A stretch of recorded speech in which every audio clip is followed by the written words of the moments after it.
Good afternoon, ladies and gentlemen. Welcome to the forum here in Salt&Light in the WEF Davos 2026. A special welcome to Pedro Espinosa from Peru. Nice that you are here. Thank you for having me again. And of course, your nice girlfriend that we had a panel with her in this morning. It was so good that you brought her. Thank you very much. It's an honor for us or for me to host you this afternoon. So my name is Markus Reichenbach. I'm working at the University of the Nation. That is for Youth with the Mission. I hope you know this organization. And we run this house here, Salt&Light, and I have the privilege to host you this afternoon. We operate here as Christians with our Christian faith and Youth with the Mission. Our vision is really to bring Christianity back to society or help people to understand who is the Creator and who is Jesus Christ.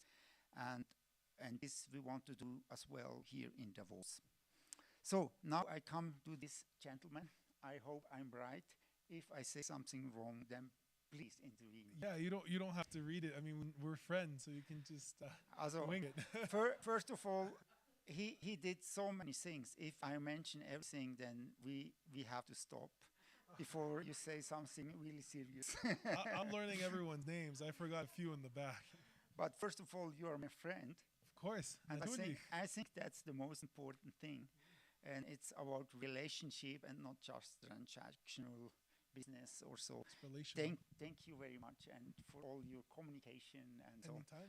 I felt really honored. Pedro, I read you are a TED speaker, is it right? Yeah, TEDx, yes. TEDx, okay. Can you explain to us what it is? There are many independently TED organized events, I'm sure many of you know, and so they invited me in 2017 to give a 12-minute TED Talk, and a few others here are TEDx speakers too, like Michal. So, yeah. Yes, so what was the topic that you shared? That was Build a Bridge. So it was a bit on my immigrant entrepreneurial story when I was a Berkeley student, go Bears. And I started a small startup called Smiley Go. So yeah, Michal went to Berkeley as well. Exactly, and this is on my list, so I don't have to share this again. So in 2017, he got an award from the University of California, or as entrepreneur winner. Yeah. Okay, can you explain exactly what did you win? Yeah, basically at the time there was a sweepstakes competition on pre-seed, seed stage companies on how to better pitch a company. So every campus, UC Riverside, LA, Berkeley, Merced, Santa Barbara, we had to submit a 2-minute pitch on YouTube. And they selected a champion per campus. And I was very blessed to be the Berkeley winner. And the president then, Janet Napolitano, awarded the award. Wow, cool. And I read in 2021, in Silicon Valley Business Journal, you are recognized as the Latin Business Leadership Honoree. Yeah, and I'm so glad what you is said that? I'm really happy you said Latin and not Latinx. I'm just kidding. Basically, I was working as the vice president of the Silicon Valley Leadership Group, and they were selecting young rising leaders in public policy. And so, yeah, they did some competitions. They saw my potential leadership as a 40 under 40 Silicon Valley leader. Wow. And but I think the most important thing, and there is a lot of others, you are a Christian. Yeah, of course. I'm pretty open about and this is the interesting thing, that one who is a Christian is on a so high position, get honored from business, journal, and so on. So sometimes I think business and faith does not belong together. So what would you say to people who has this view?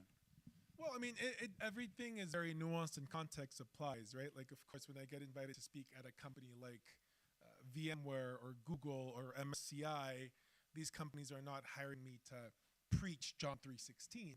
Nevertheless, when my true story comes out and the failures come out, I do share keywords like joy, like prayer, or even my own weekly or daily Bible study in Peru with my mom and like worship sessions. And so usually in the Q&As of keynotes, people come to me and they already know that I'm a person of faith. And even, I don't even have to use the word Christian, which many times, of course, I do. But after a speech, even the Christians come or the Catholics come, be like, hey, like, what church do you go to? Like this and that. So people can tell if the Holy Spirit abides in you. Wow, that's really good. So we will hear more about this topic, especially about your values that you share in leadership. So, the topic that you gave us is building bridges in a divided world. So how we can do that?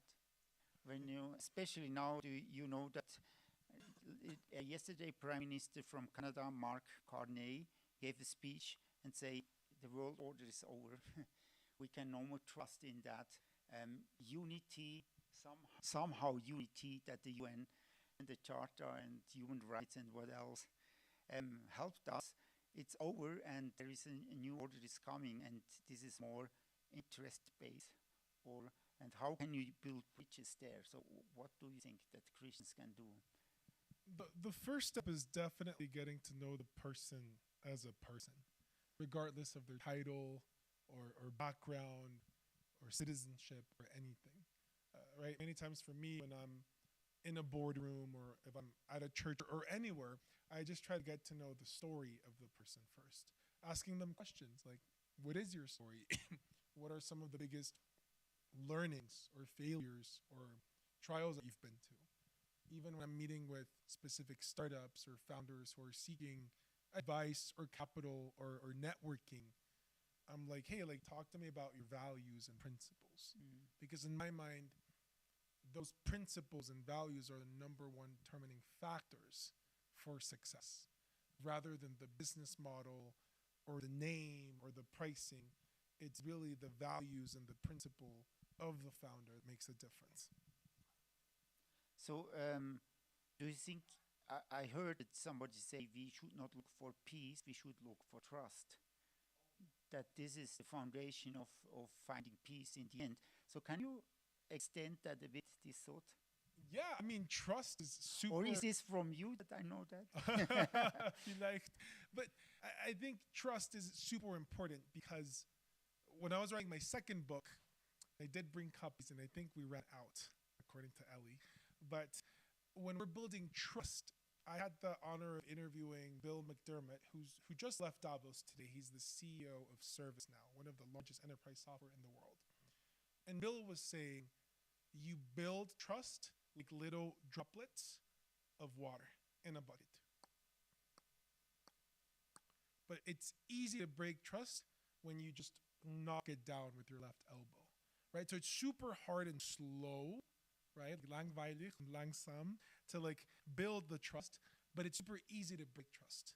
And so we need to be intentional in building that trust, that honesty with the person before seeking quote unquote peace.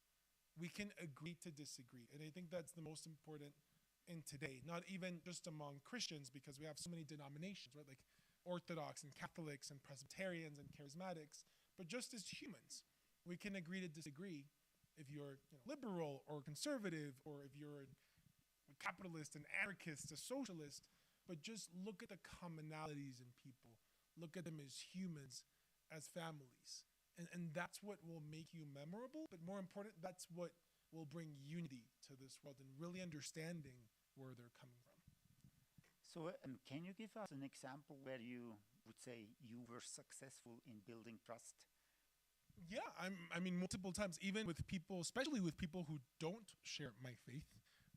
The first person who comes to mind is, honestly, he's arguably one of my best friends. I play tennis with him at least twice a week in the Bay Area. Do we have any tennis players in the room? Okay, so we have a few. And Jack Fuchs, he teaches MS&E, which is industrial engineering at Stanford. He's a managing partner at a venture capital fund. Of course, that's what every Stanford professor does. And he's also an angel investor. But he's Jewish. I am not. I'm Christian. But every time we eat or we grab a meal, we pray, we meditate together. And it's just important to seek commonalities, right? Focus on what makes us human first, rather than seeking division. It was a fun story because with him, I remember I went to his office hours. He was teaching like a summer course, an intro to entrepreneurship.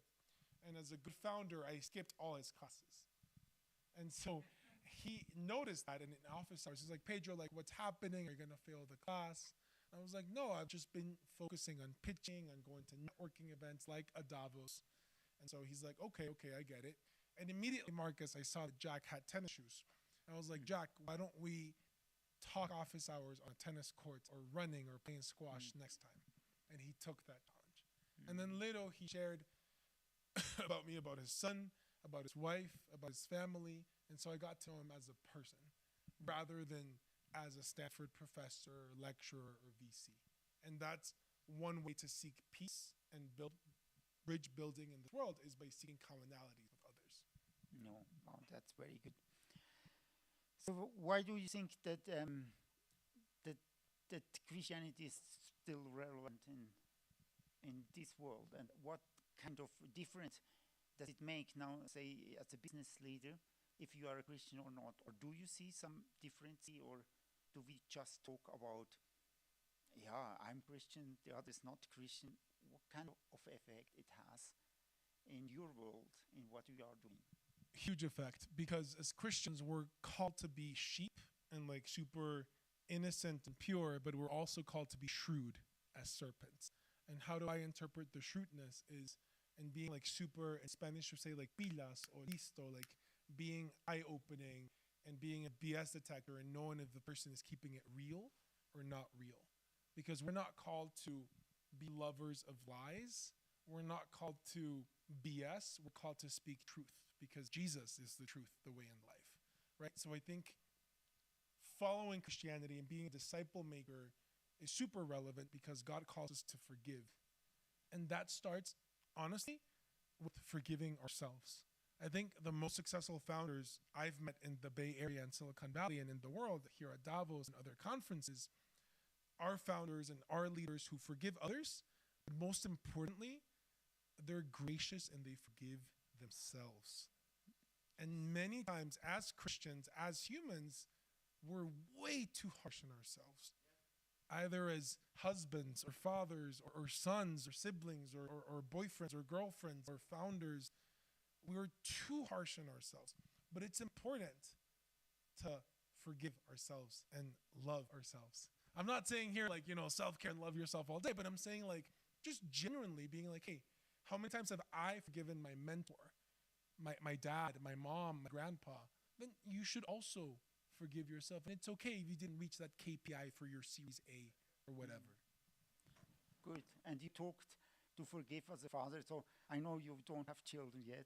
So come to me when you need advice for your sure. children. I love... Sometimes you say, I know how to educate children until I have it.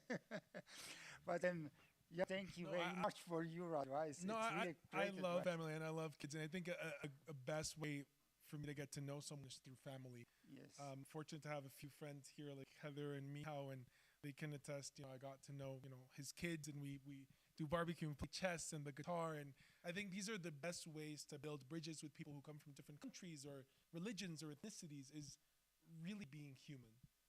Another brief fun fact I wanted to share, I've been really fortunate to travel. I got invited to speak or invest or sit on boards. And I've been to over 40 countries at my age, right? I'm 31.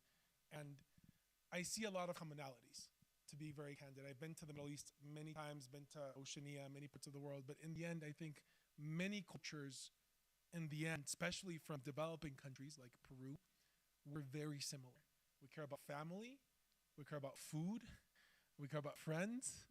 And we can try to seek those commonalities to share Jesus with them.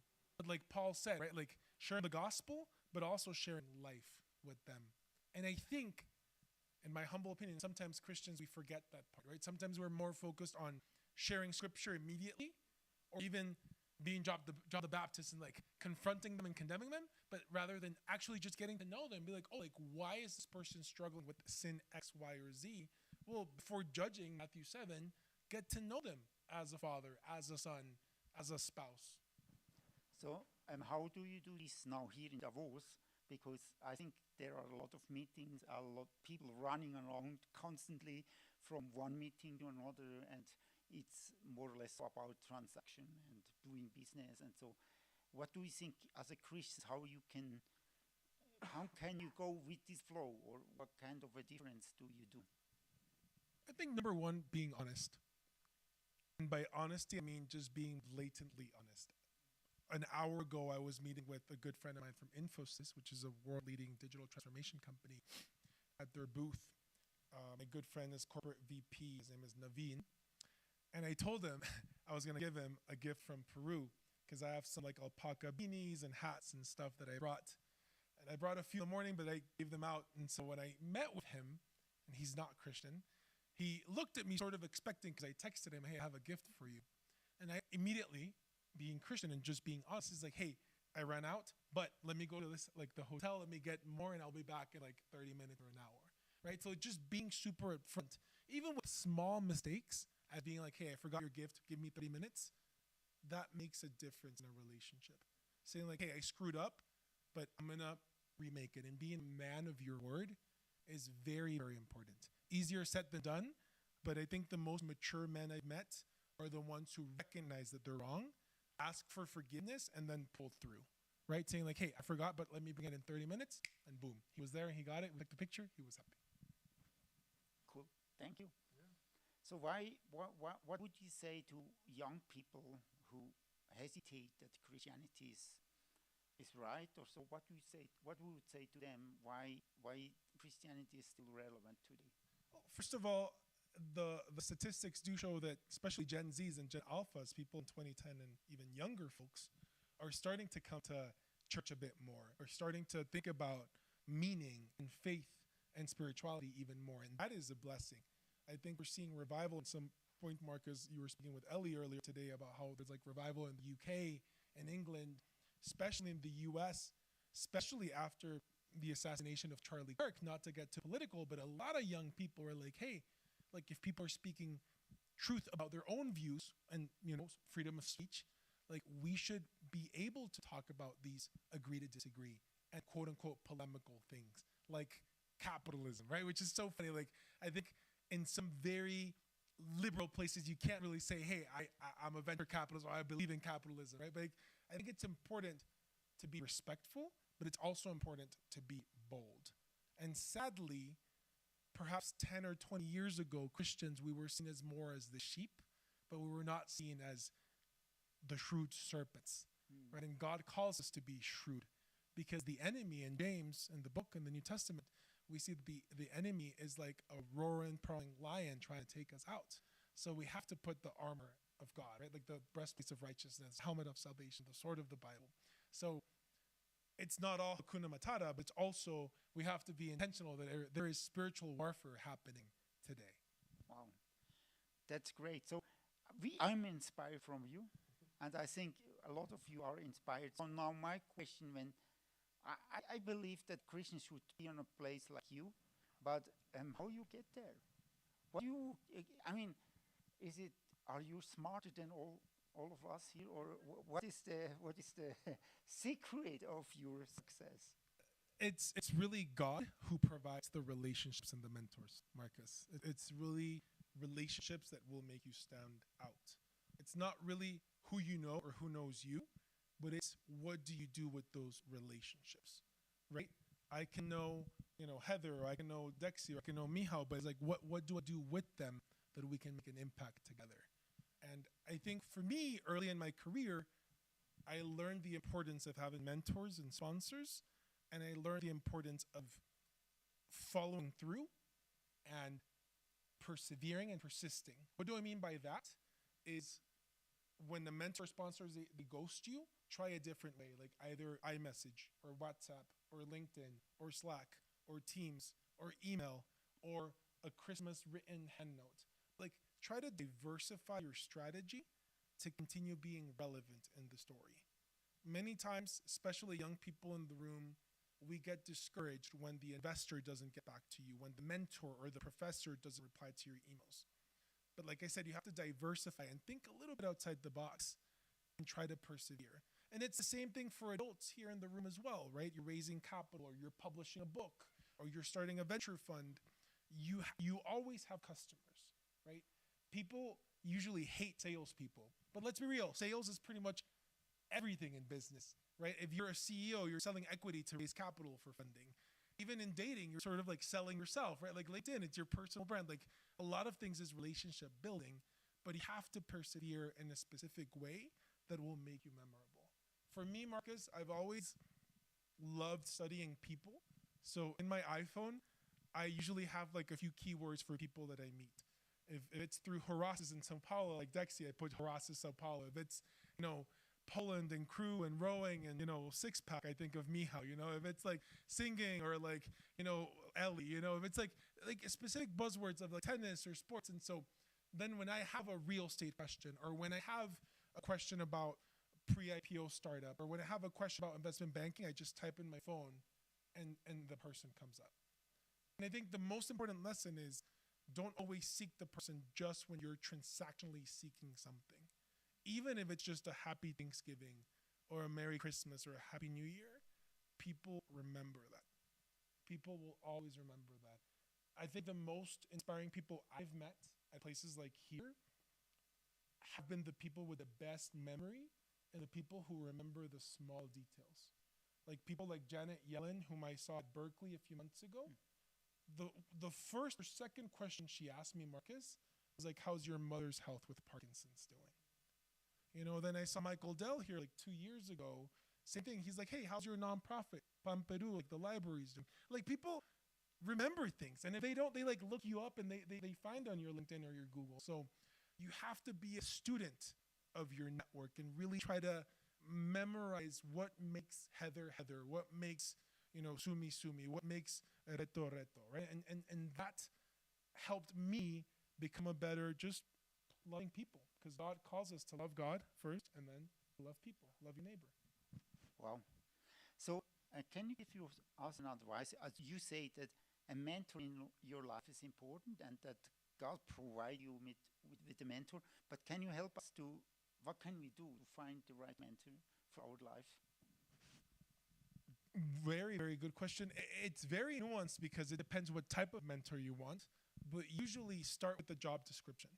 Start with the list of, hey, like, what do I want? If I want to mentor in entrepreneurship, I probably want to talk to someone who's already started a company, raised until Series D, took IPO, and had an exit, right? If you're talking about church, I want a mentor who's a pastor, who's married, who has kids, and I want to have kids, I want to be married someday. If you're talking about real estate, someone who owns multiple homes and have flips. For me, finding the right mentor means values and principles, and it started with being intentional and pursuing them. What do I mean by this is in 2018, I attended Transform the Bay with Christ. It's TBC, it's a Bay Area organization. And Pat Gelsinger at the time was the CEO of VMware, and he gave the keynote. 100 people in the room. There was like 10 people in the line waiting to get a selfie with him, with his book, The Juggling Act. And I was really hungry, and I was very young at the time. I was like 23. And so I remember next to the conference room, there was fogo de chão. Does anyone like Brazilian steak? Okay, 3 people. I love Brazilian. Rindfleisch. Oh, ganz lecker. And so I was like, you know what? God will provide a way to meet Pat. So I went to fogo de chão with my buddies, and I just ate for like 2 hours. Anyway, that night I bought his book, The Juggling Act, on Amazon. I read it in like 7 hours. Took me like 2 days. And then I emailed Pat. I did not have his email, but I just winged it. I literally sent pat@vmware.com, pete@vmware.com, gelsinger@vmware.com. 1 email worked, 8 bounced. The email was short and sweet. It was like, Pat, saw your speech. I was there last night, read your book, love it. Half your age, I want to be a CEO like you. You're pretty open about faith and work. You co-invented the Wi-Fi, the USB. I really respect you. Can I please have 10 minutes to just get to know you more? Little did I know, Marcus, that he replied at 5 a.m. Yes, Fortune 500 CEOs wake up super early. And he invited me to his office in Palo Alto. At the time, I was living in Pleasant Hill, which is right next to Concord. And I had to drive like over an hour in rush hour to meet with Pat. I was half asleep, like taking a laughing like a nap like yesterday over there. But hey, we bonded with Pat. Turns out that his grandson is also Peter, like Pedro, my name. turns out that he was sort of learning conversational Chinese, and I have friends that have been teaching me some, Putong Hua and Zhonwen. And we just bonded over cute little things, right? In addition to our Christian faith, obviously. And so that's how we started that mentorship relationship. And then he wrote a foreword of my first book, and he's written letters for the Harvard Business Analytics program, just so many things that I've done in the last 9 years. Wow. So this is a critical question sometimes. How do we find a mentor? And I can be glad because my mentor sitting behind Joel, and I had the same story. I met him in the Bundeshaus, the government building, and asked him, I'm so inspired from you, can you be my mentor? And he said yes, so thank you very much that you are here. But this, I think, is really a critical question, or finding a mentor, and I think it's super, super, super important that we are not alone, that we really find them. And so, yes, we have to really look for it. And even when you make mistakes, I remember this is like over 10 years ago, Ron Gonzalez used to be the mayor of San Jose, like the first Hispanic mayor of San Jose before San Jose used to be part of California, was Mexico in 1850, right? And so I had his conference, like business card in my phone, and I texted the wrong RG. My Bible study leader in 2014 was Roger Gawi, like Lebanese Filipino friend, and he was RG. And so I texted Mayor Ron, hey man, when are we reading Philippians and Psalms? I'm gonna buy Costco chicken wings for the Bible study. Let's play soccer. And Ron literally replied with the question mark. I still have it on my iMessage. But I took this failure as an opportunity to just be honest, Marcus, what you talked about. It's like, Ron, so sorry you have the same initials as my Bible study leader, but are you a person of faith? Do you play sports? Because I mentioned soccer. He's like, Pedro, actually, yeah, I grew up Catholic, he said on text, and I do play golf at Stanford every month. And so we just started a text chat and eventually got a coffee date with him at Starbucks in San Jose. Literally like 6 months later, he joins the board of directors of Smiley Go, the first startup that you mentioned. And literally in 2016, 2 years later, can you guess who made the warm intro to the C-suite of San Jose Water Company, Dropbox, Motorola Mobility, and Google? It was him, because he was the mayor of Silicon Valley, right? We got them as users. And then later in 2017, who introduced me to my co-author, Jorge Tittinger, the other Peruvian of Silicon Valley, the mayor of Silicon Valley. Because I asked Ron, who other Peruvians in the room? Because the Bay Area is huge, and Peru is a very small country. It's not like Mexico or Brazil. And he was like, I know one other Peruvian, former CEO of Silicon Graphics International, a huge company, SGI. He sold it to HP, Hewlett Packard Enterprise, and Jorge and I just became buddies.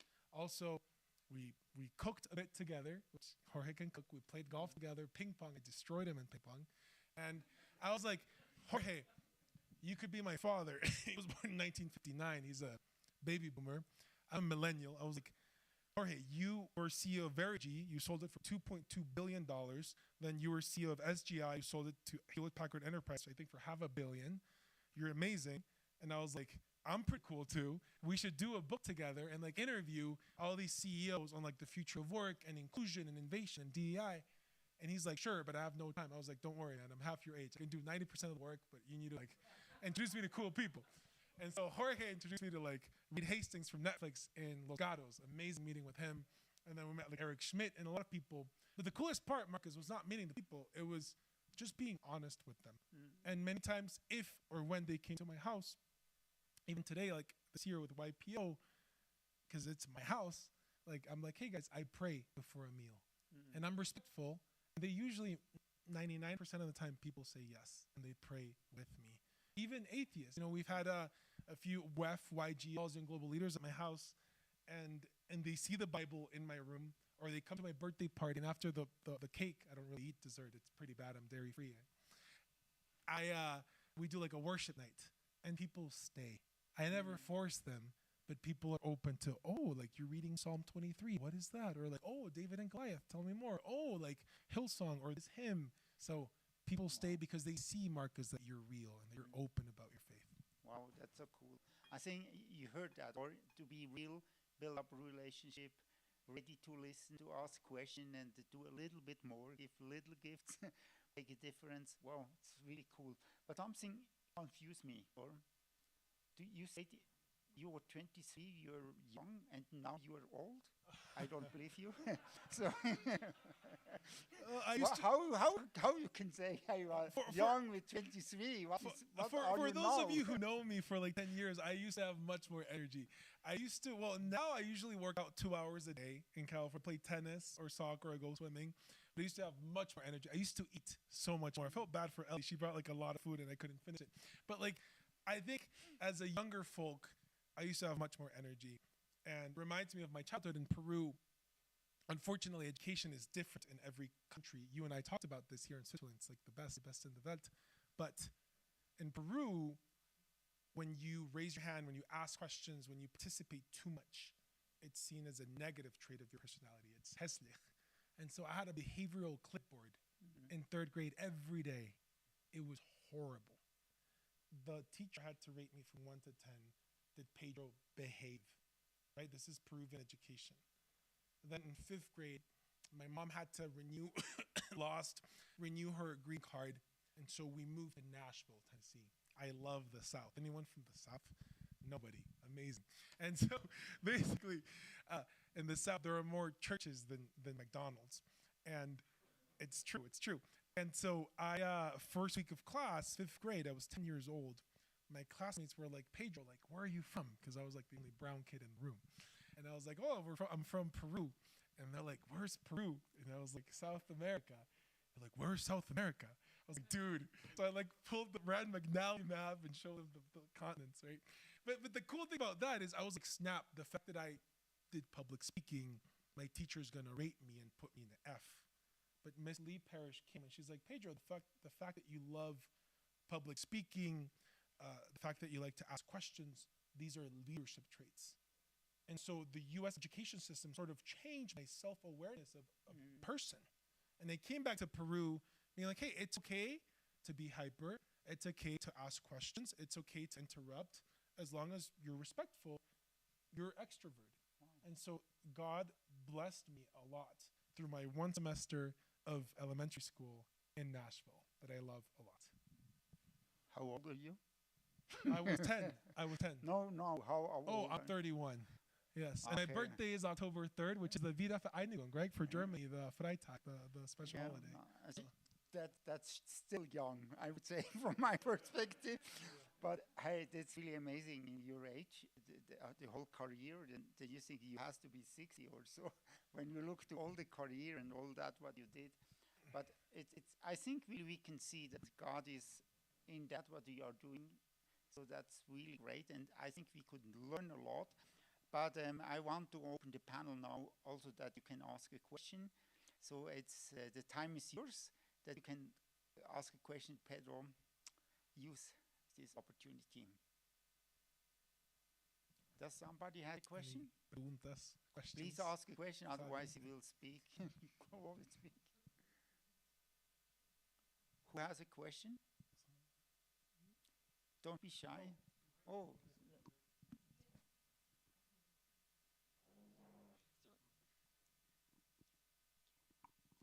Should I stand up? Sure. What's your name? Natalie. Where are you from? I'm from Colombia. Un gusto. Yeah, mucho gusto también. I'll do it in English. The question is, so the question is, knowing about, I don't know about Peru, but Colombia, where we have a lot of history with corruption. It's very alive, it's very there. Same in Peru. Okay, yeah. So when you have to do business with other compañías, and then you realize there's something going on, there's corruption, they're kind of asking indirectly things that you know are not your values or not your principles. Yeah, how do you go about that when there's already a sorry, my English and my Spanish are mixing. There's already commitment, there's already like a working, there's a progress and stuff, and then you realize there's something underneath the table, something that's trying to happen. They're trying to pull and push and corruption. How do you deal with that? Your question is, when there's corruption in the line and you're doing business with them, How do you seek discernment, or how do you? When you've already started, and then with time you realize, oh shoot, there's something else that they want. They're trying to do something with corruption. They're trying to do things wrong, or something is shady. They're not Well, directly. it's super for me. It's super important to speak up. Mm-hmm. Just be blatantly honest with them. Be upfront. I think many times, like I was sharing with Marcos before, Christians were seen as the lamb, which is important to be gracious and loving and patient. But also, like, God is the Lion of Judah, and God has a furnace, right? I think of the Old Testament, like the law, and I think it of like fire, and I think it of like just something super strong.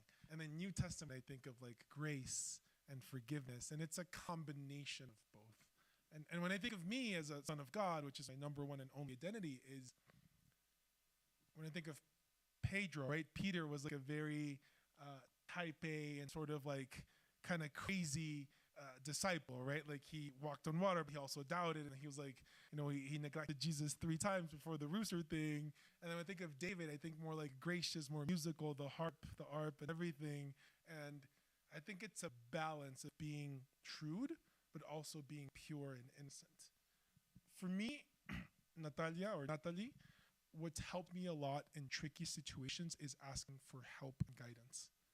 When I am evaluating a specific angel investment or a specific board or any project that people want to do with me, I usually ask for references.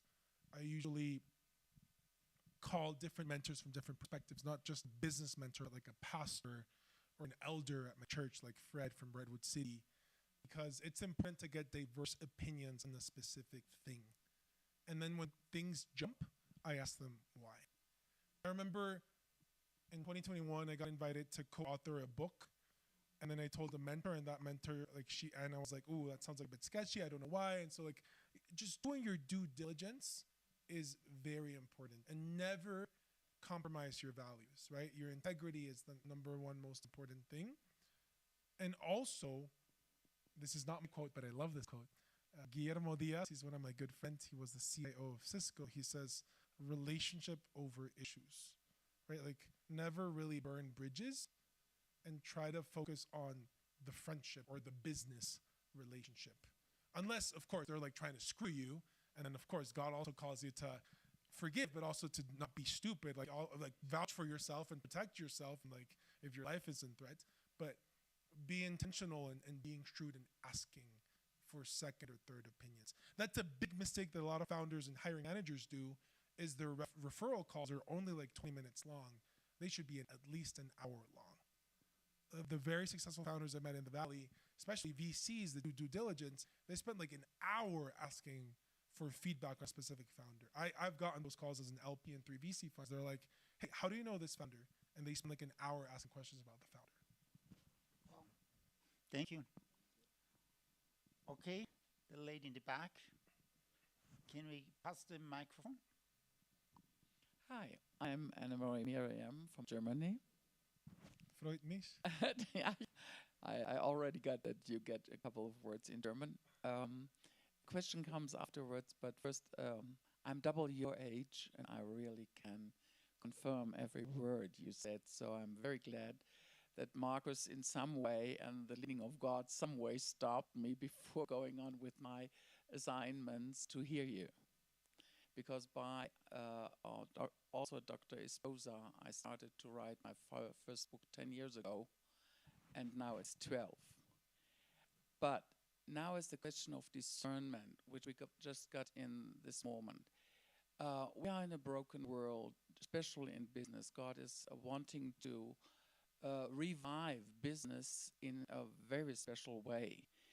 But especially young people, which I accompany also, they have problems in learning discernment also in a spiritual way.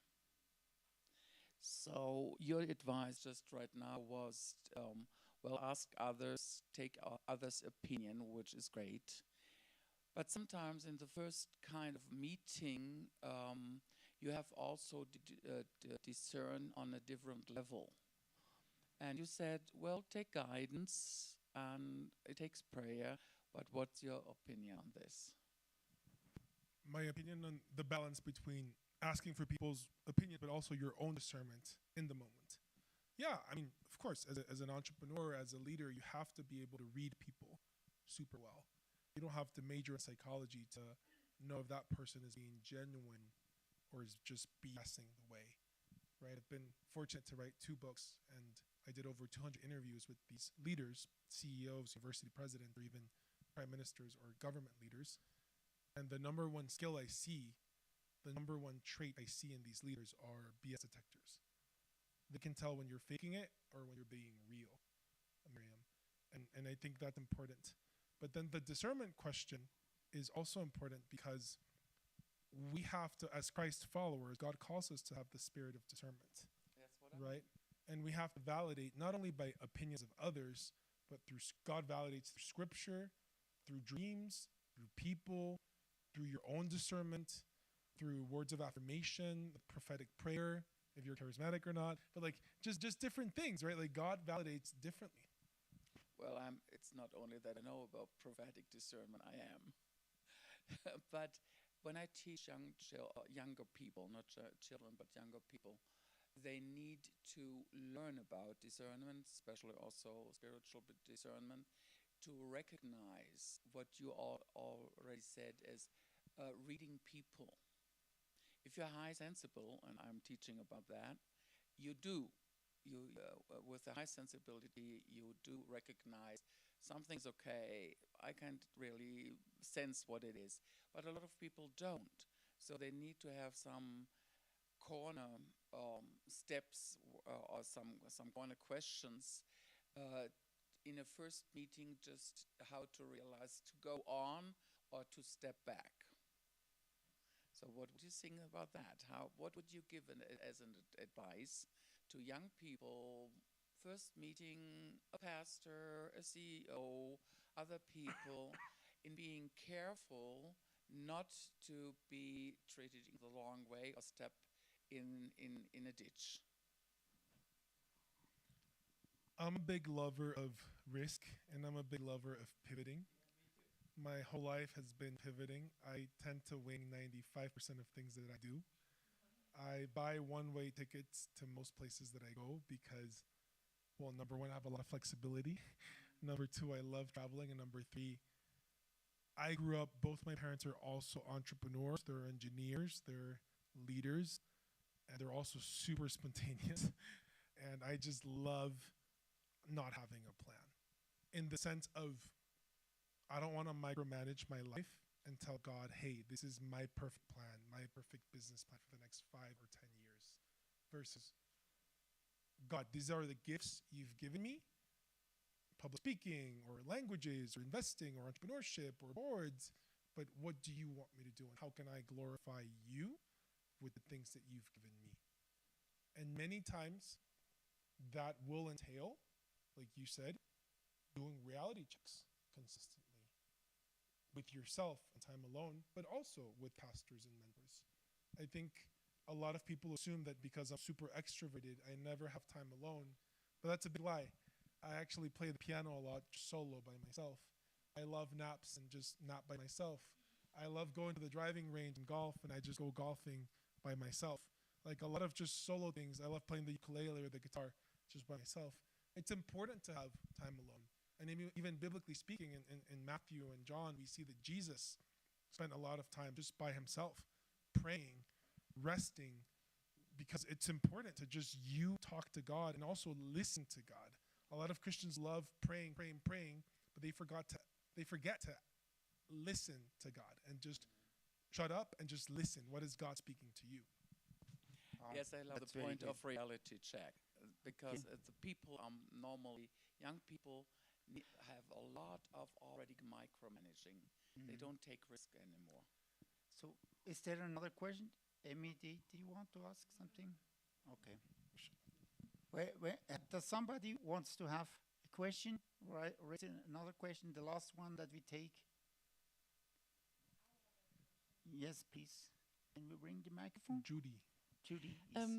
So Rachel, my husband and I, we have a huge heart for the young generation, and mentoring them, counseling them, and just being friends with them.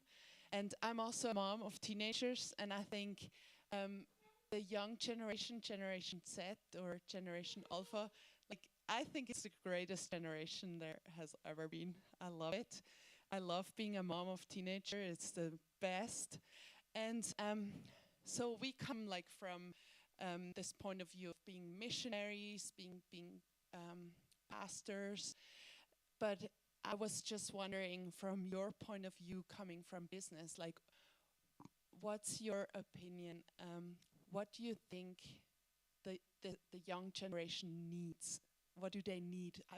How can they be reached? What do they need to be healthy, from your point of view and from your world that you come from? Thank you, Judy.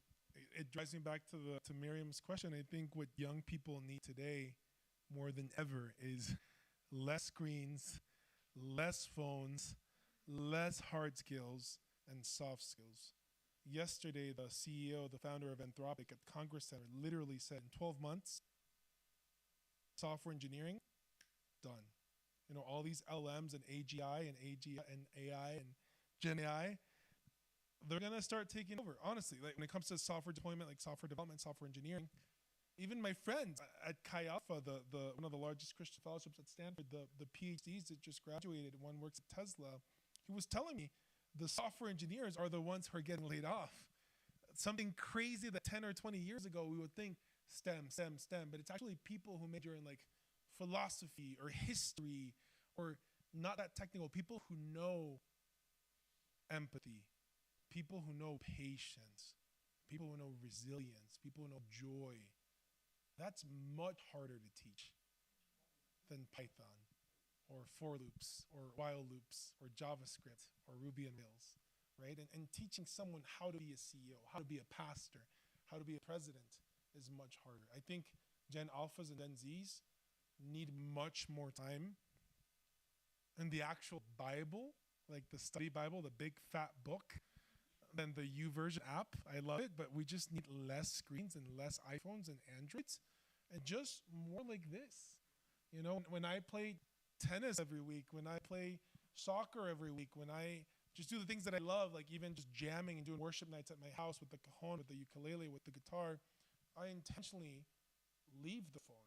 Many times in tennis, I just leave my phone in the car for like 2 hours and I just focus on Jack or focus with my buddies, because it's important to just have human time, because we're inundated with content, right? We know that screens, sadly, there's negative and positive externalities at consumption, which reminds me of 2019 when I was interviewing Judith Estrin.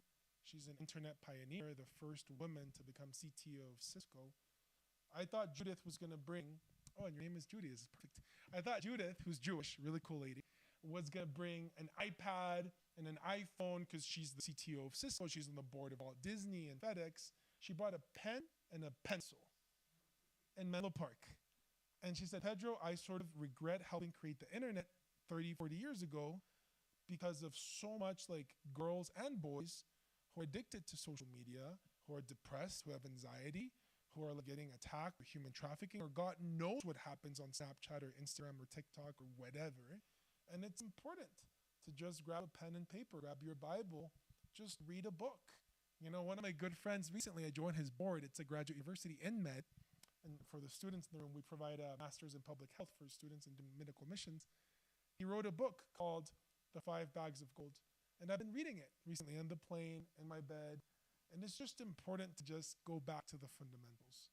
I might be too old school, but just go back to reading a book, reading the Bible. When I was in college in Berkeley, in Pleasant Hill, my dad would subscribe to USA Today.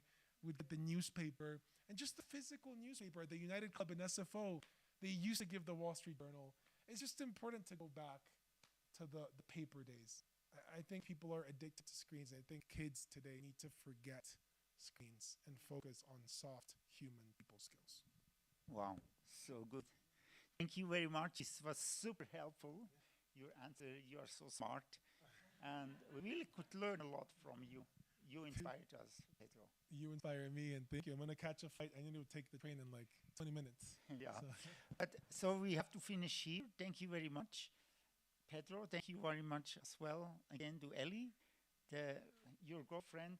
And I think for a big applause, we honor him. Thank you, Todd. So, okay, thank you very much for attending this panel. And yeah, we hope you can stay here and can have a coffee and so, and see us again. Thank you very much. Thank you.